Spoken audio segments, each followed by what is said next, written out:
Apa metodenya? Pakai apa? WhatsApp kah? Via Instagram kah? Dan sebagainya. Nah, analisa lagi. Instagram lebih efektif kah dibandingkan WhatsApp? Seperti itu. Siapa? Nah, makanya target marketnya siapa? Nah, itu kalau dalam bisnis ya. Jadi analisa itu merupakan scoring. Itu kalau kuantitatif. Kualitatif ya tadi kita bisa bicarakan bahwa kita lebih kepada matriks. Oh, kemungkinannya begini. Oh, kemungkinannya begitu. Saya tertarik lebih tertarik kepada kuantitatif karena saya orang data gitu. Saya butuh data. Nah, biasanya kalau dalam bisnis memang lebih baik kita pakai kuantitatif. Kualitatif juga harus kita barengi karena apa? Tergantung case-nya, tergantung kondisinya, tergantung siapa lawan bicara atau kepada siapa kita presentasi data tersebut. Gitu, apakah ke customer, apakah ke investor, apakah ke siapa gitu kan? Tergantung kebutuhan. Kemudian kalau kita berbicara ketiga, bagaimana kita analisa risiko? Contoh, saya punya pekerjaan misalnya, tim kami itu biasanya melakukan maintenance alat kesehatan karena kami MJ Pro Mitra Jaya Profita PT itu bergerak di bidang distribusi alat kesehatan, distribusi meja kursi sekolah, dan juga melakukan pelatihan. Kami punya license dari kementerian khususnya untuk kesehatan kerja untuk melakukan sertifikasi dari Kementerian Ketenagakerjaan yaitu kategori rumah sakit, food hygiene, Roger safety dan sebagainya. Kemudian kami juga bisa lakukan ahli K3 umum, SMK 3, itu pelatihan-pelatihan yang bisa kami lakukan. Bahkan kami juga merupakan agen untuk melakukan membantu penjualan di ISO dari TÜV gitu. Jadi saya ambil salah satu contoh dari analisa risiko di pekerjaan maintenance alkes gitu ya.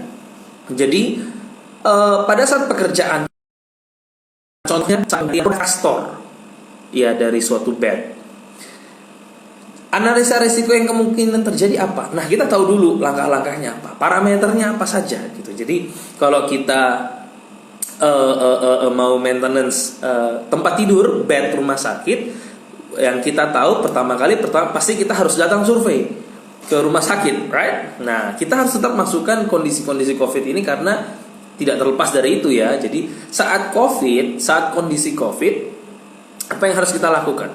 Pekerjaannya. Berarti kita harus ke rumah sakit. Kalau ke rumah sakit yang cenderungnya ya orang-orang yang mengalami sakit terutama juga COVID dalam case ini itu banyak, berarti kita sampai sana berarti langkah pertama sampai rumah sakit. Kalau COVID apa yang harus kita lakukan ya karena COVID? Kemudian sampai rumah sakit bertemu dengan orang rumah sakit atau penanggung jawab rumah sakit yang mendampingi kita. Kemudian kita masuk ke ruangan, kita cek barangnya. Kemudian kalau kita sudah langsung bawa barang atau memang kita sudah bawa spare part yang sudah kita bawa bisa langsung diganti. Let's say sudah dibawa kastor, ada 1-4 roda yang rusak dan sudah langsung mau diganti kastornya. Oke, kita masuk analisa risikonya bagaimana? Oke, kalau dalam case ini kita bisa pakai kualitatif atau kuantitatif. Kenapa? Karena kita bisa menilai aja. Terutama COVID ya. Kita bisa pakai kualitatif. Kualitatifnya apa? Oh, kalau saya ke rumah sakit, banyak di sana orang sakit terutama case COVID, saya mau tidak mau kemungkinan besar itu bisa kena. Jadi, saya mengambil langkah untuk pengendalian risiko karena saya sudah menganalisa risikonya kemungkinan bisa terjangkit secara kualitatif yang dinilai melalui mata dan pengetahuan tentang bagaimana penyebaran COVID, yaitu udara, droplet, dan juga sentuhan yang bisa terkena di area wajah, ya terutama hidung dan mulut. Jadi karena saya sudah menganalisa, saya melakukan pengendalian memakai masker double. Orang lain pakai masker kesehatan, kemudian masker kain. Saya karena mau mengantisipasi jangan sampai saya kena, apalagi karena bekerja bisa drop karena energi berkurang. Saya memutuskan untuk melakukan pengendalian resiko menggunakan 2 masker double, dua-duanya masker kesehatan misalnya seperti itu. Kemudian untuk pengerjaannya itu sendiri mengganti roda. Mengganti roda seperti apa? Sampai di sana kita harus pasang dongkrak mungkin, atau pasang penyangga, kemudian kita ganti rodanya. Berarti ada beberapa kunci-kunci mekanik atau teknisi yang kita gunakan di sana. Kemudian kita ganti rodanya, kastornya itu. Kebetulan kami memang support barang-barang tidak hanya dari MAK juga ada ya, gitu. Nah, kita ganti. Nah, untuk pekerjaan ganti roda itu sendiri, apakah ada risikonya? Ada. Apa kemungkinannya? Tertimpa atau tertindis daripada bed itu sendiri, karena kita harus angkat. Kemudian tangan kita terjepit dan sebagainya dan sebagainya. Kita bisa menganalisa karena kita tahu langkah-langkah kerjanya. Nah, untuk case ini apakah kita bisa melakukan analisa kuantitatif? Tentu bisa. Pertanyaannya begini, seberapa sering Anda melakukan pekerjaan ini? Pekerjaan misalnya kalau kami maintain alat kesehatan gitu ya, di rumah sakit baik Jogja, Jawa Tengah atau dimanapun gitu, asal ada permintaan kita datang, kita survei, dan survei kita free gitu ya.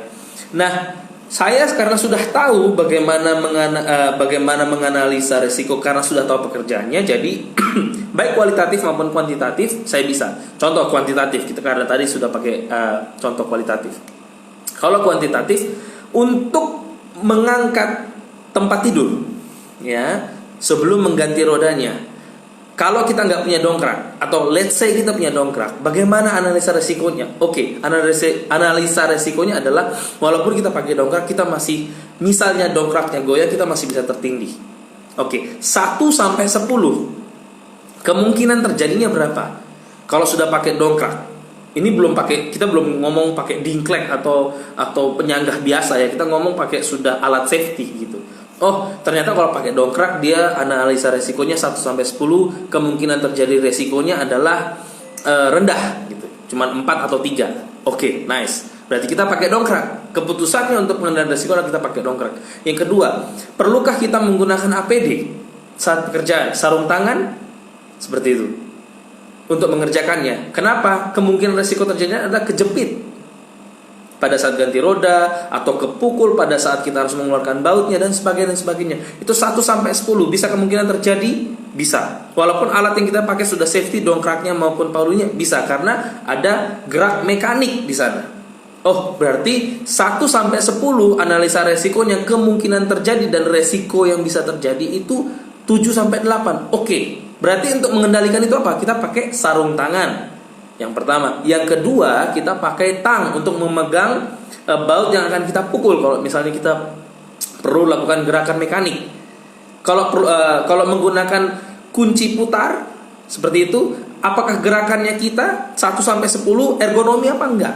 Misalnya, ternyata kalau dengan posisi duduk, ya posisi duduk berarti resikonya 1 sampai 10 cuman di 3. Kalau kita salah urat misalnya. Kita analisa bahwa resiko-resiko yang terjadi dalam pekerjaan kita itu berbahaya atau tidak, karena kita sudah mengerti dulu parameter-parameter kerjanya. Jadi begitu ya teman-teman, analisa resiko sebenarnya gampang gitu, tetapi jangan digampangin. Karena biasanya yang simple itu malah digampangin gitu. Jadi analisalah risiko-risiko yang terjadi dalam kehidupan Anda kalau mau hidup lebih efektif dan produktif. Bukan hanya soal pekerjaan atau berkendara, juga soal bisnis gitu. Saya mengembangkan bisnis saya ke bidang distribusi meja kursi, mengembangkan bisnis saya ke bidang alat kesehatan. Risiko-risikonya saya harus hitung, berapa budgetnya, berapa dananya, kalau terjadi closing bagaimana, pembayarannya seperti apa, dana saya cukup atau tidak, resources saya cukup atau tidak. Kemudian Anda yang mau masuk ke dalam dunia pernikahan, Anda harus menghitung risikonya. Apalagi laki-laki, kalian bawa anak orang gitu, anak orang perempuan mau dinikahin, hitung dulu nilainya, hitung parameternya. Jangan mohon maaf, jangan hanya karena soal cinta atau semangat, wah ya betul memang ada Tuhan yang menyiapkan, tapi harus kita hitung apa saja yang kemungkinan terjadi. Bagaimana kita menganalisa risiko-risiko agar tidak membawa kerugian atau berdampak buruk. Tetapi itulah gunanya mentor atau coach. Kalau Anda mau belajar untuk analisa risiko atau manajemen risiko, terutama bukan soal hubungan, tapi soal pekerjaan K3, soal manajemen bisnis, itu bisa datang ke kami di MJ Pro. Atau kalau kita mau tukar pikiran di podcast, boleh. Kebetulan MJ Pro sudah punya 2 YouTube channel, baik yang Aksara Safety MJ Pro itu kita berbicara soal edukasi atau pembicaraan yang lebih serius. Kemudian yang satu lagi adalah tentang kehidupan anak muda, transisi generasi milenial ke generasi Z, dan bagaimana konten supply yang ada di media sosial terhadap siapa saja yang mengkonsumsi itu. Nanti kita bicara di YouTube channel yang lebih banyak kepada YouTube channel namanya mungkin kurang lebih akan berbicara soal temanya adalah muda dan kekayaan. Itu YouTube channelnya. Nanti kita bicara sana. Kalau udah launching pasti saya kasih tahu. Jadi sekali lagi teman-teman yang mau pelatihan soal manajemen risiko, mau ngambil pelatihan soal K3, budaya kerja, kemudian standarisasi, itu bisa datang ke MJ Pro. Ada pelatihannya, baik itu awareness maupun yang sifatnya sertifikasi. Atau teman-teman rumah sakit yang membutuhkan alat kesehatan bisa datang ke kita lokal dan continue. Kita sudah bekerja sama dengan pabrik besar, juga termasuk meja kursi untuk guru-guru yang membutuhkan menyiapkan untuk sekolah tatap muka, ataupun orang tua yang membutuhkan atau mau menyiapkan fasilitas buat anaknya belajar lebih giat lagi di rumah. Silahkan kontak kami untuk meja kursi. Kenapa kami berbicara seperti ini? Karena kami memberikan solusi yang basicnya, contoh meja kursi itu sudah jelas berbasis ergonomi yang kami berikan. Jadi kami akan memberikan yang terbaik buat Anda. Semangat belajar, jangan pernah berhenti, imun ditingkatkan, senyum terus, apapun masalahnya terus naik. Ya, kalau istri saya selalu bilang ke depan, jangan jatuh ke belakang gitu ya. Jadi kalau Anda tidak bisa berlari di dalam situasi Anda, berjalan. Kalau nggak bisa berjalan, merangkak. Intinya sebelum Anda mengambil keputusan apapun, analisa dulu risikonya. Oke? Selamat siang, sampai ketemu lagi di topik-topik selanjutnya soal manajemen risiko. Jangan lupa ikutin kami di YouTube Aksara Safety MJ Pro, atau Instagram kami di Aksara Safety MJ Pro atau aksarasafety.mj Pro, atau bisa ikutin saya di ruby.p.b.b. See you and thank you for everything. Tetap sehat, tetap semangat.